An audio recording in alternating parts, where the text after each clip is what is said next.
أما بعد أعوذ بالله من الشيطان الرجيم بسم الله الرحمن الرحيم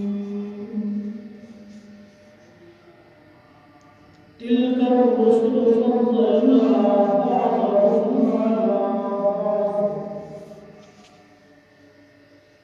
منهم من كلم الله ورفع بعضهم درجات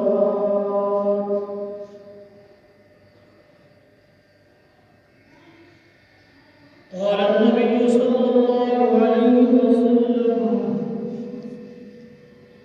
إنما بعثت لأتمم مكارم الأخلاق.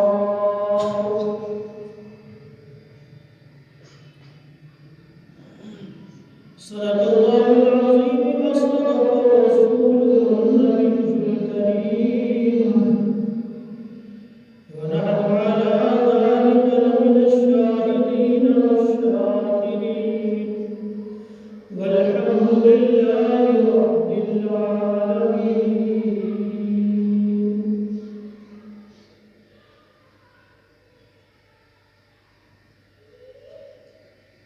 حضور آئے تو سر آخری نشبائی دنیا. حضور آئے تو سر آخری نشبائی دنیا. اندھیروں سے نکل کر روشنی میں آ گئی دنیا. بجھے چہروں سے زنگ ترا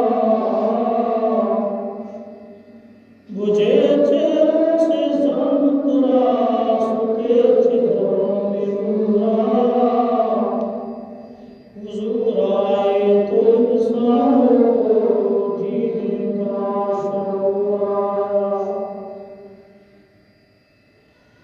قدم قدم پہ برکتیں نفس نفس پہ رحمتیں جہاں جہاں سے وہ شفیع آسیاں گزر گیا. جہاں نظر نہیں پڑی وہاں میرا آج تک وہی سحر ہوئی جہاں جہاں سے گزر گیا. واجب الاحترام حاضر صدر احترام میرے حوالے معاصر ساتھیوں، اصحاب رسول صلی اللہ علیہ وآلہ وسلم سے تعلق رکھنے والے مجروح بھائیوں دوستوں،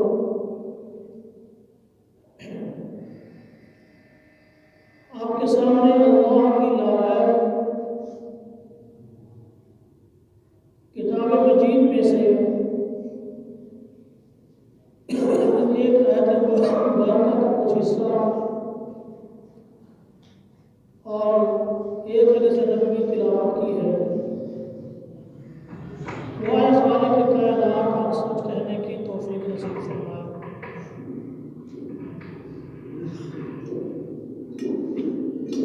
اللہ تبارک و تعالی انبیاء علیہ السلام کو دنیا میں مبعوث فرمایا.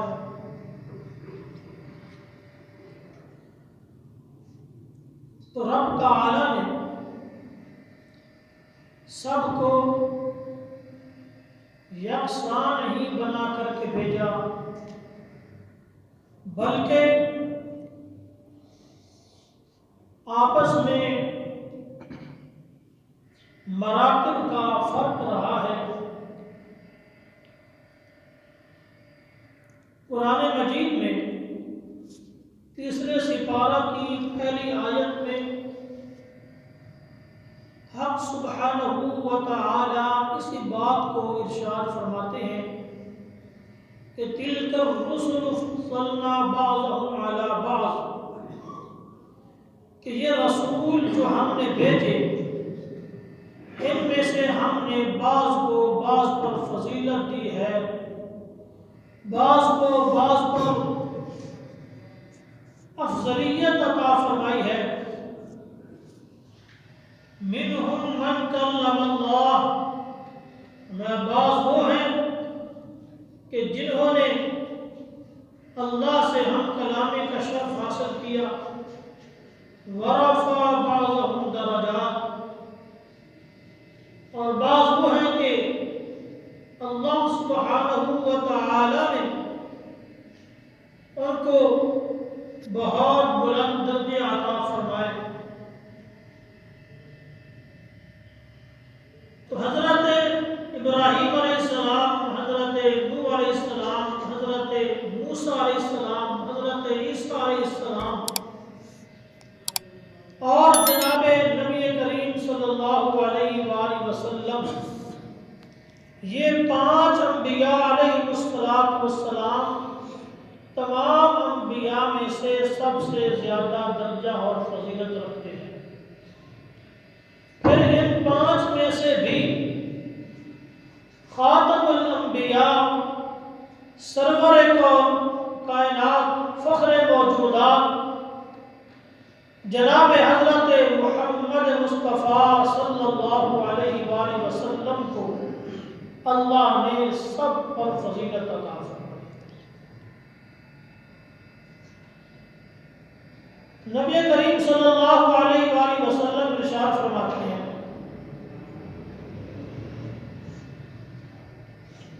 کہ میں انا دعوت ابی ابراہیم، فرمایا میں اپنے باپ حضرت ابراہیم علیہ السلام کی دعا کا ثمرہ ہوں۔ کہ ابراہیم علیہ السلام نے بیت اللہ کو تعمیر فرمانے کے بعد اللہ سے دعا کی کہ یا اللہ میں نے بیت اللہ بنا دیا ہے، اب بیت اللہ کو آباد کرنے والا بھی بھیجے۔ اور پھر فرمایا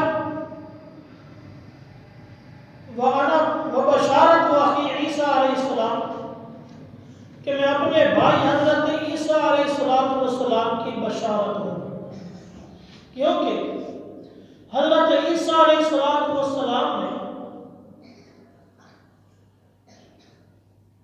آ کر خوشخبری دی کہ میرے بعد آخری نبی آنے والا ہے، وَمُبَشِّرًا بِرَسُولٍ يَأْتِي مِن بَعْدِ اسْمُهُ احمد، فرمایا ایک رسول آنے والا ہے جس کا نام احمد ہوگا۔ اور فرمایا کہ میں اپنی ماں کی خواب کی تعبیر ہوں جو میری ماں نے میری پیدائش سے پہلے دیکھا تھا۔ اللہ تبارک و تعالی نے جتنی صفات، جتنے کمالات سارے انبیاء علیہ السلام کو تقسیم فرمائے، وہ سارے کمالات، وہ سارے اوصاف اللہ نے تنہا محمد رسول اللہ میں رکھ دیے صلی اللہ علیہ وسلم۔ گویا کہ جس طرح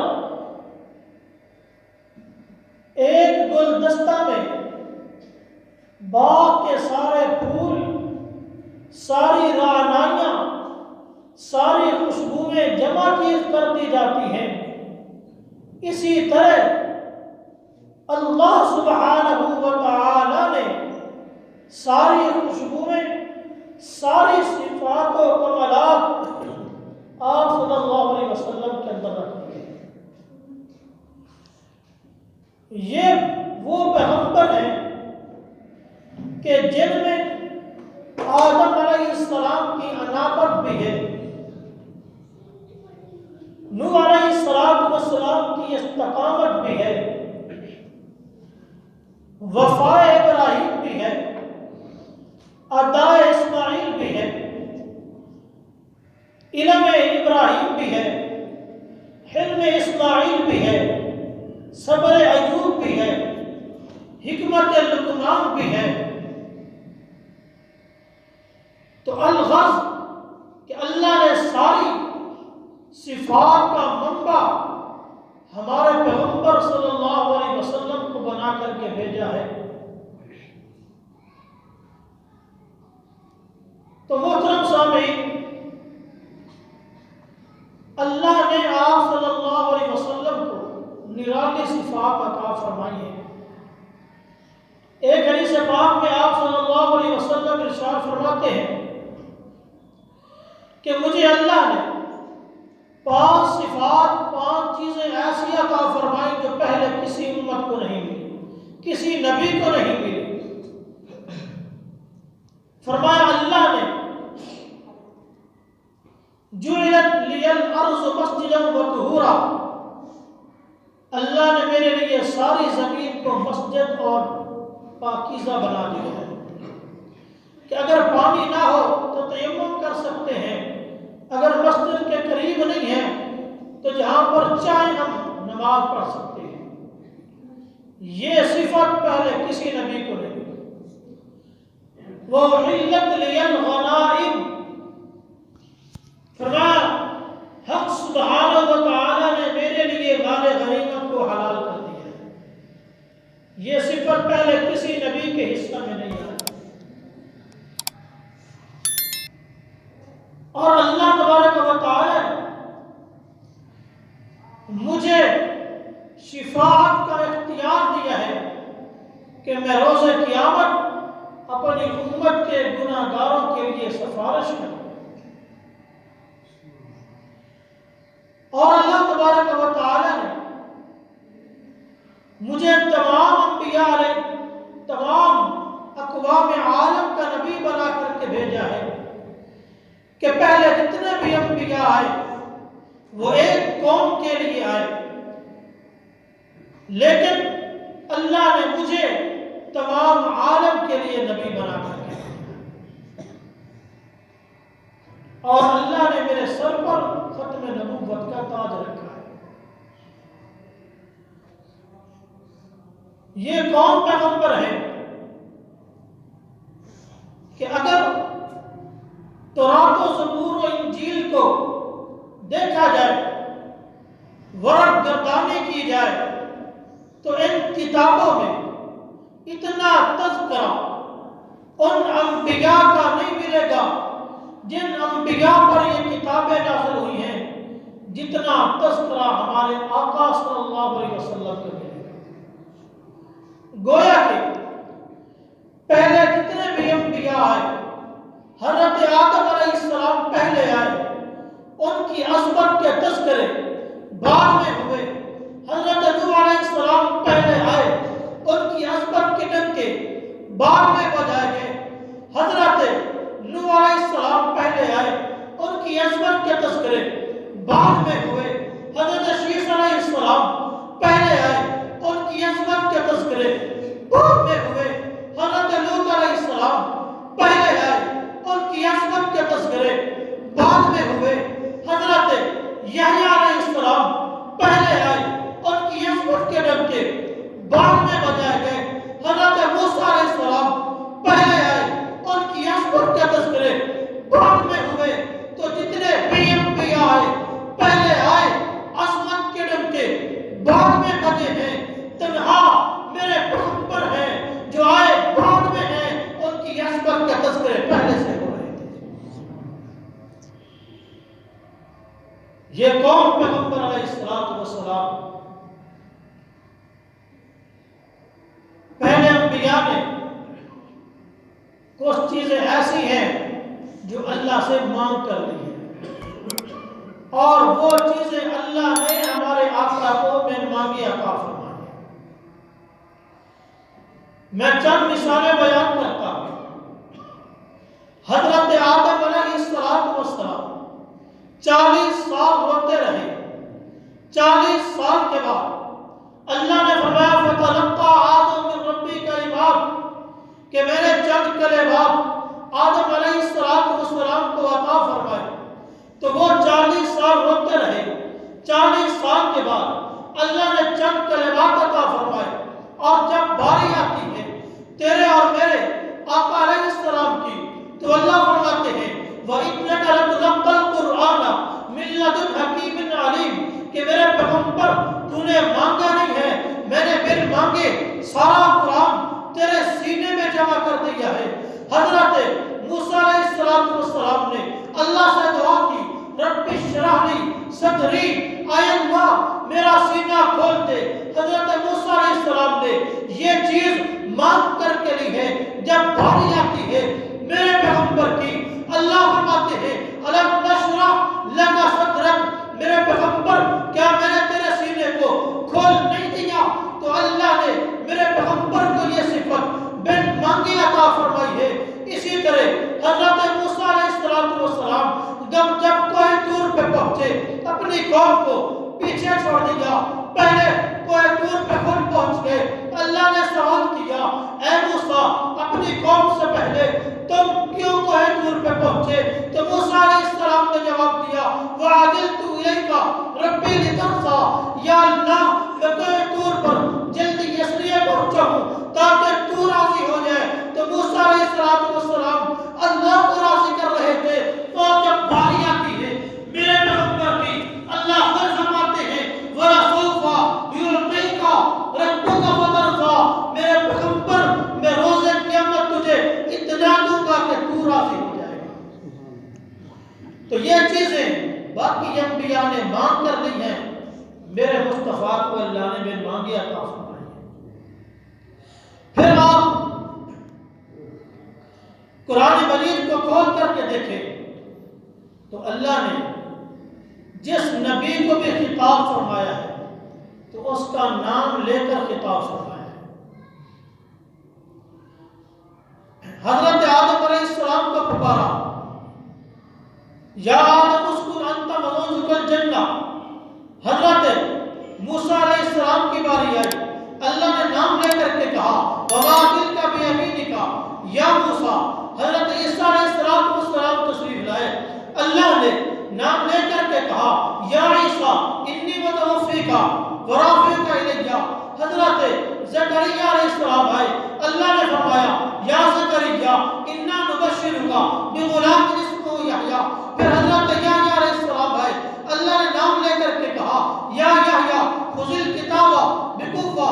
گویا کہ جو بھی پیغمبر آیا اللہ نے ہر پیغمبر کا نام لے کر کے خطاب کیا، اور جب میرے پیغمبر تشریف لائے اللہ نے جب میرے پیغمبر کو خطاب کیا یا محمد نے کہا یا احمد نے کہا، نام لے کر نہیں پکارا، بلکہ کہیں فرمایا یا ایھا النبی انا ارسلناک شاہدا، کہیں فرمایا یا ایھا المزمل، کہیں فرمایا یا ایھا المدثر، کہیں فرمایا یا ایھا الرسول بلغ ما انزل الیک من ربک۔ اور اللہ نے سورۃ حجرات کے اندر اہل ایمان کو حکم دے دیا یا ایھا الذین آمنوا لا ترفعوا اصواتکم فوق صوت النبی، کہ اے میرے صحابہ، اے ایمان والو، جب تمہارے اندر میرے پیغمبر موجود ہوں تو کبھی اونچی آواز سے مت بولنا، اونچی آواز سے مت بات کرنا۔ اگر تم نے میرے پیغمبر کی موجودگی میں اونچی آواز سے بات کی، انت بتعمالکم، میں تمہاری زندگی کے سارے نیک اعمال کو ضائع کر دوں گا۔ تو اللہ نے ادب سکھایا ہے کہ جس مجلس میں، جس جگہ پر، جس مقام پر میرے پیغمبر موجود ہوں گے، اونچا بولنے کی اجازت نہیں ہے، اونچا بولنے کی اجازت نہیں ہے۔ اس لیے ہم کہتے ہیں یا عقیدہ چھڑ یا مصلی چھڑ۔ میرے بھائیوں اشارہ کافی ہے۔ تو اللہ نے جو عظمت، جو شان ہمارے آقا صلی اللہ علیہ وسلم کو عطا فرمائی ہے، کسی نبی کو نہیں ملی۔ قرآن مجید اٹھا کر کے دیکھیے، لا اقسم بہذا البلد، اللہ نے شہر مکہ کی قسم کھائی ہے۔ لا اقسم بہذا البلد، میں قسم کھاتا ہوں اس شہر کی۔ میں نے کہا یا اللہ تو نے شہر مکہ کی قسم کیوں کھائی ہے؟ کیا شہر مکہ کے اندر جبل نور ہے اس لیے تو نے شہر مکہ کی قسم کھائی ہے؟ اللہ نے فرمایا نہیں۔ میں نے پوچھا یا اللہ کیا مکہ کے اندر مینا اور عرفات کی وادیاں ہیں اس لیے تو نے اس شہر کی قسم کھائی ہے؟ اللہ نے فرمایا نہیں۔ میں نے کہا کیا اس مکہ المکرمہ کے اندر صفا اور مروہ کی پہاڑیاں ہیں اس لیے تو نے اس شہر کی قسم کھائی ہے؟ اللہ نے فرمایا نہیں، میں نے کہا یا اللہ کیا اس شہر کے اندر بیت اللہ موجود ہے اس لیے تو نے اس شہر کی قسم کھائی ہے؟ اللہ نے فرمایا نہیں نہیں، بلکہ وَأَنْتَ حِلٌّ بِهَٰذَا الْبَلَدِ، میں نے شہر مکہ کی قسم اس لیے کھائی ہے کہ اس شہر کے اندر میرے محبوب بستے ہیں۔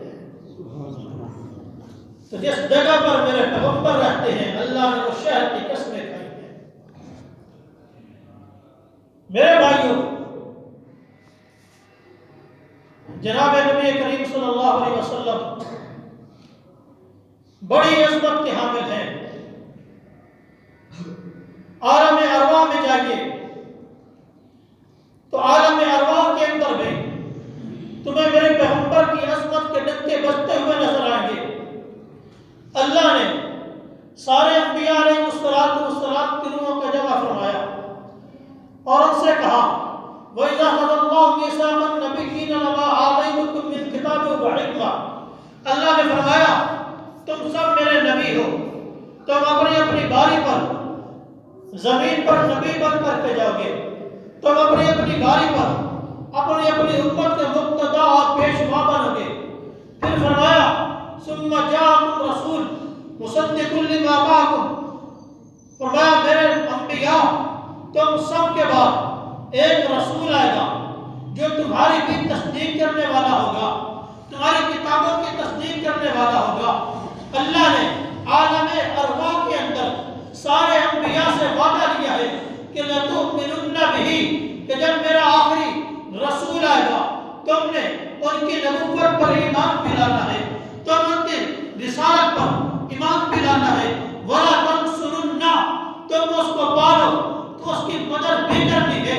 تو میرے بھائیوں، یہی وجہ ہے کہ جو بھی نبی دنیا میں آیا ہر نبی نے اپنی امت کو میرے پیغمبر کی عظمت پڑھ کے سنائی، ہر نبی نے اپنی امت کو میرے پیغمبر کی عظمت کا تذکرہ کیے، ہر نبی نے اپنی امت کو میرے پیغمبر کی بشارت سنائی کہ ایک نبی آنے والا ہے، اور ان سے وعدہ لیا کہ اگر تمہاری زندگی میں وہ پیغمبر آ جائے تو تم نے ان پر ایمان بھی لانا ہے، تم نے اس کی مدد بھی کرنی ہے۔ یہی وجہ ہے اللہ کے پیغمبر ارشاد فرماتے ہیں لَوْ كَانَ مُوسَىٰ حَيًّا وَأَدْرَكَ نَبُوَّتِي، کہ آج اگر اس میرے دور کے اندر حضرت موسیٰ علیہ السلام زندہ ہو کر کے آ جائے، زندہ ہوتے تو فرمایا ان کو بھی میری نبوت تسلیم کیے بغیر کوئی چارہ کار نہیں تھا۔ تو یہ ابھی عالم ارواح ہے، ابھی کوئی پیدا نہیں ہوا، اللہ نے انبیاء کی روحوں سے وعدہ لیا ہے کہ تم نے میرے پیغمبر پر ایمان بھی لانا ہے، اس کی مدد بھی کرنی ہے۔ اور جب آپ صلی اللہ علیہ وسلم دنیا میں تشریف لائے تو اللہ نے پھر میرے پیغمبر کی شان کو چار چاند لگا دیے کہ جب معراج کے موقع پر مسجد اقصی میں پہنچے ہیں تو حضرت آدم علیہ السلام سے لے کر حضرت عیسیٰ علیہ السلام تک سارے انبیاء تشریف لائے، اذان دی گئی، اقامت کہی گئی، امامت کون کروائے، آج مصلی کو کون سنبھالے؟ اس وقت اللہ نے ہمارے آقا صلی اللہ علیہ وسلم کو مصلی پہ کھڑا کر کے سارے انبیاء کا امام بنایا۔ تو عالم ارواح میں بھی میرے پیغمبر کی عظمت کے ڈنکے، عالم دنیا میں بھی میرے پیغمبر کی عظمت کے ڈنکے۔ اور جب پھر میرے پیغمبر معراج پر تشریف لے گئے تو وہاں بھی ہر آسمان پر موجود فرشتے نے آپ صلی اللہ علیہ وسلم کا استقبال کیا، آپ کی عظمت کو سلام کیا۔ تو وہاں آسمانوں پر بھی میرے پیغمبر کی عظمت کا تذکرے ہو رہے ہیں، اور حتیٰ کہ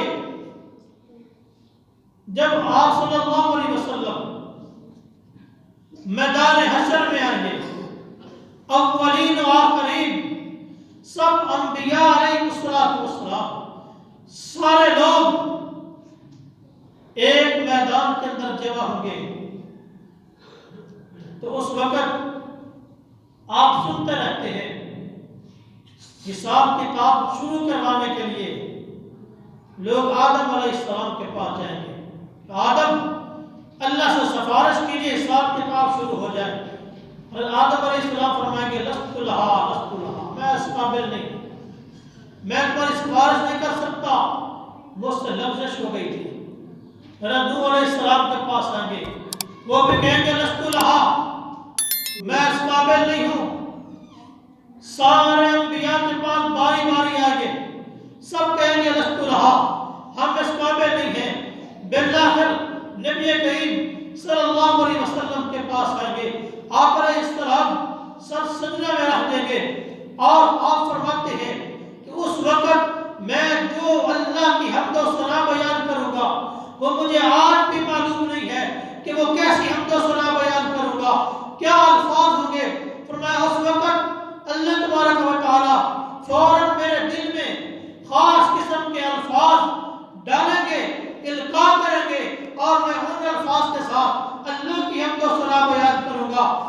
طویل سجدہ کے بعد حکم ہوگا ارفع راسک یا محمد، اے میرے پیغمبر سر اٹھائیے، سر دھوتا آج تو مانگتا چلا جا میں دیتا چلا جاؤں گا، وشفا تشفا تو سفارش کرتا چلا جا میں تیری سفارش کو قبول کرتا چلا جاؤں گا۔ یہ کون پیغمبر ہے جو کائنات میں سب سے زیادہ محسن پیغمبر ہے، کائنات میں ہمارے باپ سے زیادہ محسن پیغمبر، ہماری ماں سے زیادہ محسن پیغمبر۔ اللہ کے پیغمبر ارشاد فرماتے ہیں کہ روز قیامت اللہ مجھے سفارش کا اختیار دیں گے اور اللہ فرمائیں گے وَلَسَوْفَ يُعْطِيكَ رَبُّكَ فَتَرْضَىٰ کہ میرے پیغمبر آج میں تجھے اتنا دوں گا کہ تو راضی ہو جائے گا۔ تو آپ علیہ السلام فرماتے ہیں کہ میں بھی اس وقت تک اللہ سے راضی نہیں ہوں گا جب تک اپنی امت کا آخری امتی بھی جہنم سے نکلوا کر جنت میں نہ داخل کروں۔ ایسا کوئی محسن پیغمبر، ایسا کوئی شفیع پیغمبر کسی کو ملا ہے؟ نہیں ملا، ملا ہے تو ہمیں ملا ہے، اس امت کے حصہ میں آیا ہے۔ اس کے باوجود ہم اس پیغمبر کی تعلیمات کو بھول جائیں، ہم اس پیغمبر علیہ السلام کی قدر نہ کریں، ہم ان کی پیاری سنت کو اپنے چہرے پہ نہ سجائیں، تو پھر اپنی ہی قسمت پہ رونا چاہیے۔ اس سے بڑھ کر آپ علیہ السلام ارشاد فرماتے ہیں انا سید ولد آدم کہ میں تمام بنی آدم کا سردار ہوں، ولا فخر لیکن فرمایا میں اس پر اتراتا نہیں، اور فرمایا روز قیامت لواء الحمد ایک جھنڈا ہوگا، جھنڈا لواء الحمد، فرمایا وہ میرے ہاتھ میں ہوگا اور سارے انبیاء علیہ السلام بھی میرے اس جھنڈا کے نیچے۔ تو یہ شان بھی، یہ مقام بھی، یہ عظمت بھی ملی ہے تو کس کے حصے میں آئی ہے؟ ہمارے نبی کریم صلی اللہ علیہ وآلہ وسلم کے حصہ میں۔ تو آپ قرآن مجید کا مطالعہ کریں یا احادیث کا مطالعہ کریں، یہ اس کے علاوہ سیرت پر موجود ہزاروں کی تعداد میں لکھی ہوئی کتب کا مطالعہ فرمائیں تو آپ کو اندازہ ہو کہ آپ صلی اللہ علیہ وآلہ وسلم کی کس قدر شان ہے، آپ کا کس قدر مقام ہے۔ تو آپ علیہ السلام پوری زندگی اپنی امت کے لیے روتے رہے ہیں، اپنی امت کے لیے راتوں کی نیندوں کو قربان کیے ہیں، اپنی امت کے لیے پتھر کھائے ہیں، اپنی امت کے لیے ہر قسم کے دکھ سہے ہیں۔ تو ہمیں بھی چاہیے، ہمارا بھی حق بنتا ہے کہ ہم آپ صلی اللہ علیہ وآلہ وسلم کی سنتوں کے مطابق زندگی گزاریں۔ آپ علیہ السلام نے ارشاد فرمایا من احب سنتی فقط احبنی کہ جس نے میری سنت سے پیار کیا تحقیق اس نے میرے ساتھ پیار کیا۔ ومن احبنی وَالَّذِي كَانَ مَعِيَ فِي الْجَنَّةِ، اور جو میرے ساتھ پیار کرتا ہے جنت میں میرے ساتھ ہوگا۔ تو اس حدیث پاک سے ہمیں معلوم ہوا کہ آپ صلی اللہ علیہ وسلم کے ساتھ پیار کا، عشق کا معیار آپ کی سنت پر عمل کرنا ہے۔ یہ آپ کے ساتھ پیار اور عشق کا معیار ہے۔ اگر آپ کی سنتوں پر عمل ہے تو ہمیں حقیقتاً آپ علیہ الصلوۃ والسلام کے ساتھ محبت ہے۔ اگر آپ کی سنتوں پر عمل نہیں ہے تو ہم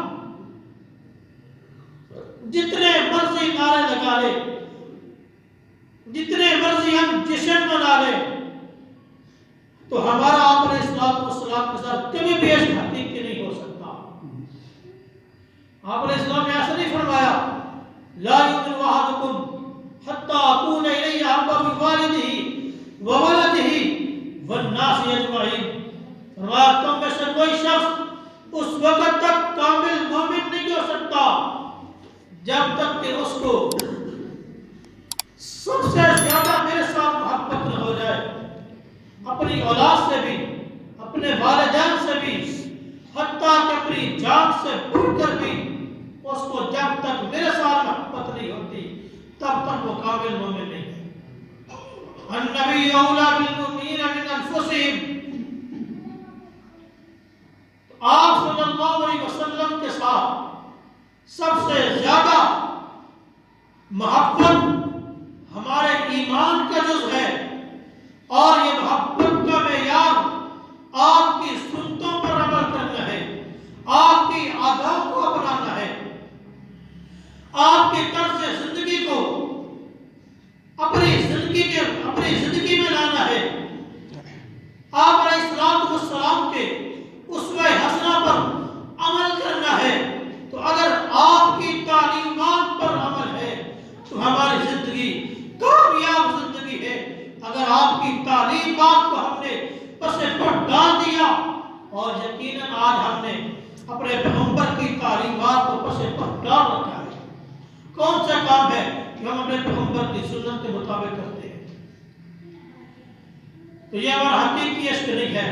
تو اللہ تبارک و تعالیٰ سے دعا ہے کہ خالق کائنات مجھے بھی، آپ کو بھی، پوری امت کو نبی کریم صلی اللہ علیہ وآلہ وسلم کی سنتوں پر زندگی گزارنے کی، عمل کرنے کی توفیق نصیب فرمائے۔ وآخر دعوانا